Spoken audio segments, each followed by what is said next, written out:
सारी दुनिया के मुसलमान फिलहाल सऊदी अरब पर भरोसा करना बंद कर चुके हैं और वो अपनी जगह सही हैं, क्योंकि मुसलमानों का जागना ज़रूरी है। आंख बंद करके सऊदी अरब की भक्ति करना, उसको बेहतरीन मुसलमान समझना गलत है। दोस्तों, आपको बताना चाहूँगा कि एक बार फिर से सऊदी अरब की बेहयाई सामने आई है। एंटोनी ब्लिंकन सऊदी अरब के दौरे पर थे। एंटोनी ब्लिंकन ने खुद बयान जारी करके कहा है कि बातचीत बहुत अच्छी रही है।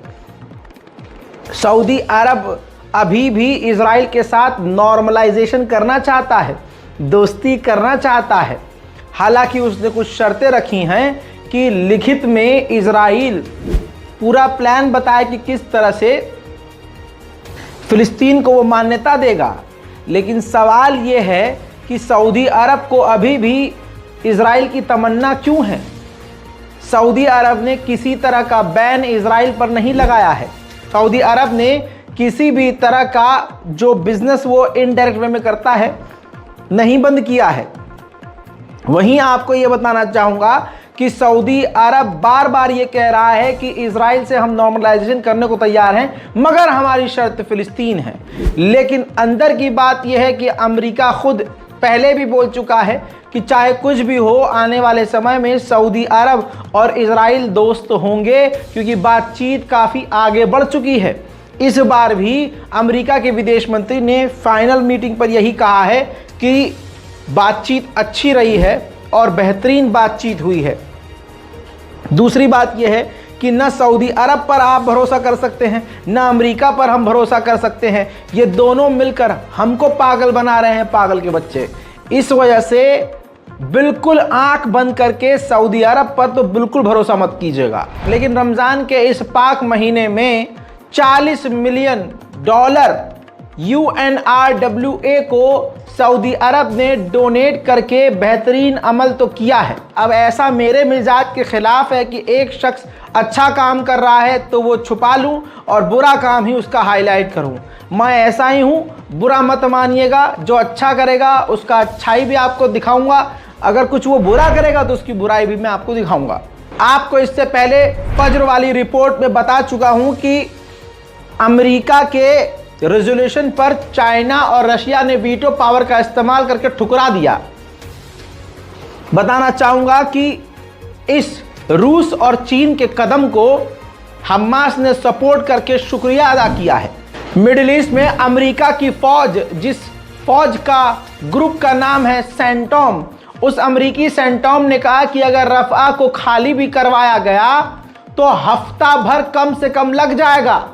लेकिन इजराइल रोज हमला कर रहा है। वहीं एक बार फिर से जो चीज इजराइलियों की दुनिया को नहीं पसंद आ रही है, खासकर उसके दोस्तों को भी, वो काम दोबारा हो गया है। वेस्ट बैंक में फिलिस्तीनियों के ऊपर एक बार फिर से सेटलर्स इजराइलियों ने हमला किया। उनकी भेड़ बकरियों पर हमला किया, मकानों और गाड़ियों पर, उनके इलाकों पर हमला कर दिया। सबूत के तौर पर आपके सामने वीडियो भी रख रहा हूं।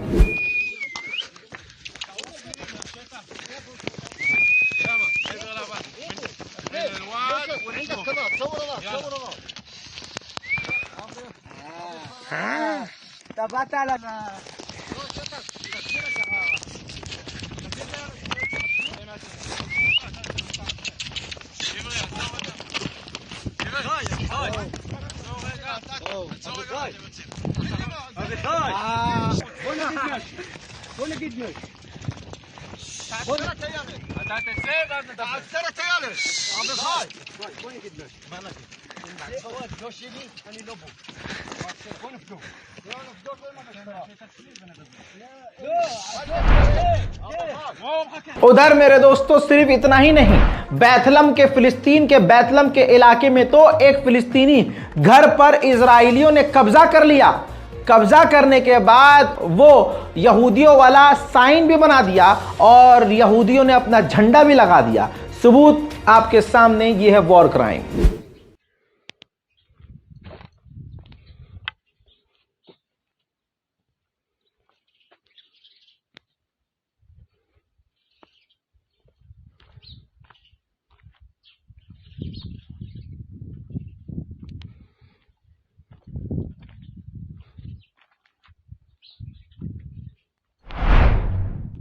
एक तरफ फिलिस्तीन में भी ये जुल्म हो रहा है, फिलिस्तीनियों के मकानों पर कब्जा हो रहा है और गाजा में लाशें पर लाशें गिर रही हैं। बूढ़ी माँ से पूछिए जब जवान बेटे की लाश सामने पड़ी हो।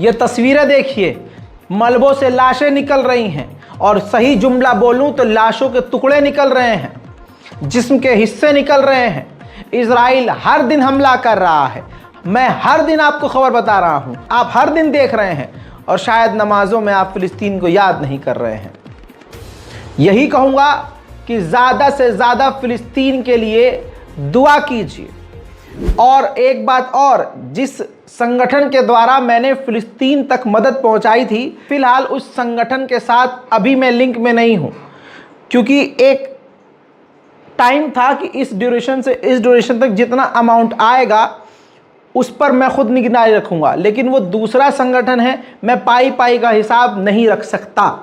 लिहाजा पिछले 5-6 दिनों से मैं देख रहा हूं कि इंस्टाग्राम पर मुझे बार बार जो है और दूसरे सोशल मीडिया अकाउंट पर बार बार मुझे जो है मैसेज कर रहे हैं, रज़ा भाई हम मदद देना चाहते हैं, मदद देना चाहते हैं। तो ठीक है, पर्सनल लेवल पर मैं खुद अपने ही अकेले, किसी संगठन के ज़रिए नहीं, मैं खुद फ़िलिस्तीन की एम्बेसी पहुंच जाऊंगा दिल्ली में और एम्बेसी को आपका पैसा हैंड ओवर करने को तैयार हूं। तो ये मेरा ही बारकोड है, आप यहाँ पर अगर फ़िलिस्तीन के लिए डोनेशन करना चाहते हैं तो आप डोनेट कीजिए, या तो मैं खुद चला जाऊँगा या पाई पाई का हिसाब रख कर वो टोटल अमाउंट एक ही संगठन को, एक ही ऑर्गेनाइजेशन को मैं ट्रांसफ़र कर दूँगा और फिर उन्हीं के साथ मिलकर जाकर मैं वो अमाउंट फ़िलिस्तीन एम्बेसी को सौंप दूंगा। तो यही मेरा बारकोड है जो हर वीडियो में रहता है, तो आप इसकी हेल्प ले सकते हैं। इसके ज़रिए जो है आप एक काम और कीजिएगा, यूपीआई ही कीजिएगा।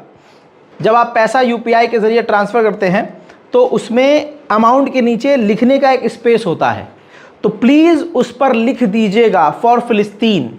अगर आप रज़ाग्राफ़ी के लिए कर रहे हैं तो कुछ लिखने की ज़रूरत नहीं है, अगर आप फ़िलिस्तीन के लिए डोनेट कर रहे हैं तो स्पेशली नीचे मेंशन कर दीजिएगा फॉर फ़िलिस्तीन या सिर्फ फ़िलिस्तीन लिख दीजिएगा, हम समझ जाएंगे ये अमाउंट किसके लिए है। मेरे दोस्तों, गाज़ा में रोज़ तबाही हो रही है, रोज़ घर उजड़ रहे हैं, ख़ानदान के ख़ानदान ख़त्म हो रहे हैं।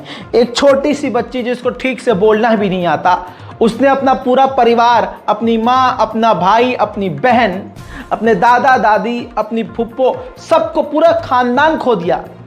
इस सरज़मीन पर अल्लाह के सिवा अब उसका कोई नहीं है।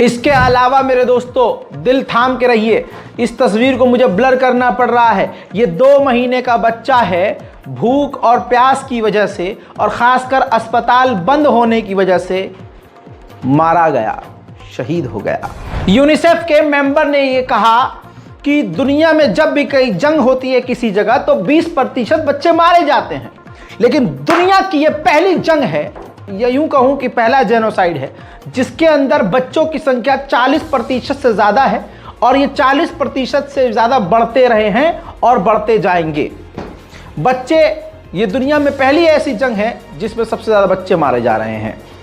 10,000 कम से कम 10,000 बच्चे अब तक मारे जा चुके हैं। दोस्तों, मेरे दोस्तों, मोदी जी ने ऐसा विकास किया, 10 लाख रोजगार दूंगा भाई बहनों, हर साल तुमको 10 लाख। लेकिन यह नहीं बताया यहां नहीं मिलेगा रोजगार, जाना बाहर ही पड़ेगा। 10,000 भारतीय मजदूर इंजीनियर, क्लर्क और बड़े बड़े पढ़े नहीं, जो समझ रहे, कारीगरी करेंगे, पंचर लगाएंगे, पुताई करेंगे, कारखाने में काम करेंगे, ऐसे 10,000 मजदूर कंफर्म कर दिए गए हैं भारत से जून के महीने में इजराइल जाएंगे। वाह वाह अनभक्तों, क्या इंतजाम है तुम्हारी नौकरी। इजराइल में कानून यह है कि कोई भी इजरायली हो, यहूदी हो, तमाम लोगों को 2 से 3 साल के लिए आर्मी ज्वाइन करनी ही पड़ती है। इस कत्लेआम के बाद कई यहूदियों के अंदर ऐसी चाहत पैदा हुई जिन्होंने साफ इनकार कर दिया कि हम आर्मी में ज्वाइन नहीं होंगे। एक 18 साल की लड़की जिसने ये हिम्मत दिखाई और कहा कि मैं इजराइल की मिलिट्री में नहीं जाऊंगी, नहीं लूंगी ट्रेनिंग, मुझे काम ही नहीं करना, जिसके बाद उस 18 साल की बच्ची को भी 20 दिन के लिए इजराइल ने जेल में सड़ा दिया। जब वो 20 दिन बाद जेल से बाहर आई है तो उसने मीडिया से ये सारी बातें कही हैं। खबर अब यह है कि इस इंटरव्यू के बाद उसकी गिरफ्तारी दोबारा हो सकती है इजराइल में। सुनिए। How do you feel? Was it worth it? Yes. Short answer, yes. Long answer is that it's hard. It's important for me personally to make that stand and to resist the notion that all soldiers are heroes and they are protecting the country instead of continuing a cycle of violence. Right now, with the atmosphere around the war in Gaza, you're a tiny, tiny minority. I've gotten called in prison, straight up face to face, a traitor. And I think that most of the country thinks of me as a traitor because people split it into us versus. France के राष्ट्रपति Emmanuel Macron public से मिलने के लिए दौरे पर निकले थे। वो अक्सर ऐसा करते रहते हैं, हमारा वाला जाता है तो पूरा आधा देश जाम हो जाता है, और बड़े बड़े देश के बड़े बड़े नेता, खुद राष्ट्रपति जो है, ऐसे ही पैदल निकल जाते हैं 4 गार्ड लेकर। बहरहाल हमने थेल पाला है तो इतना तो झेलना ही पड़ेगा। मेरे दोस्तों, फ्रांस के राष्ट्रपति इमैनुअल मैक्रोन ऐसी जगह पहुंचे जहां उनका सामना एक मुस्लिम फ्रांसीसी महिला से हुआ। मुस्लिम फ्रांसीसी महिला ने बड़े ही साफ सुथरे अंदाज में कहा कि प्लीज़ आप कुछ कीजिए, फ़िलिस्तीन के बच्चों के लिए, फ़िलिस्तीनियों के लिए रोज़ मारे जा रहे हैं। रोज़ ऐसी तस्वीरें आ रही हैं जिन्हें मैं देख देख कर रोज़ रोती हूँ। हालात ख़राब हैं, प्लीज़ उनकी मदद कीजिए, भूख से लो। यानी फ्रांस के राष्ट्रपति के सामने फ्रांसीसी मुस्लिम महिला ने फ़िलिस्तीनियों के हक के लिए बात की। जवाब में इमैनुअल मैक्रोन ने कहा कि हम कोशिश कर रहे हैं, सीज़ फायर के लिए हमने कई बार बोला है, यह हमारी जंग तो नहीं है, ना हम ग्राउंड पर है, जितना हम कर सकते हैं वो हम कर रहे हैं। इस बातचीत का थोड़ा सा अंश मैं आपको दिखाऊंगा। Toute ma vie, mon père, il a travaillé pour la France, il a tout fait, on a tout fait. J'ai 63 ans, je suis 63 ans, et j'ai toujours été, il n'y a rien qui a changé. Mais il y a une chose que ça me prend vraiment à cœur, Monsieur le Président, il faut faire quelque chose pour les Palestiniens. Au nom de Dieu. Ne laissez pas ces enfants mourir. Non, je sais. Il y a des enfants, moi, ça fait presque 7 mois, je fais que pleurer. Je ne dors plus. Mais ça, ils n'ont plus de parents, ils n'ont plus d'enfants. Et les enfants, ils sont morts. Il faut arrêter ça. C'est un carnage. C'est un carnage. Vous savez, c'est ce que même dans la guerre. Même dans la guerre. J'expliquais à monsieur tout à l'heure. On essaie de nous de faire le maximum. Alors on n'est pas sur place et c'est pas nous qui avons la maîtrise. Mais on a appelé un cessez-le-feu. Vous avez quand même la possibilité de dire et alors, non. nous ce qu'on fait, alors c'est ce qu'on fait. मेरे दोस्तों, आइए मैं अब दिखाता हूं कि हाल क्या है। इस बच्चों को देखिए, जमीन पर गिरे हुए पास्ता को तलाश कर रहे हैं ये लोग। ये छोटे छोटे बच्चे जमीन से खाना बीन रहे हैं कि जहां पर कुछ गिरा हुआ नजर आ रहा है उसको बीन रहे हैं, इकट्ठा कर रहे हैं, उसी को खा रहे हैं। ये हाल इजराइल ने कर दिया है। बताइए किस इंसान का दिल नहीं दुखेगा। हाँ, उसका नहीं दुखेगा जो अपने आप को इंसान कह रहा होगा लेकिन अंदर उसके हैवानियत ही होगी। उम्मीद करता हूं कि इस रिपोर्ट को ज़रूर शेयर करेंगे, क्योंकि इसमें मेरी और आपकी बात नहीं है, इसमें बात फिलिस्तीनियों की है, बात इंसानियत की है। जय हिंद।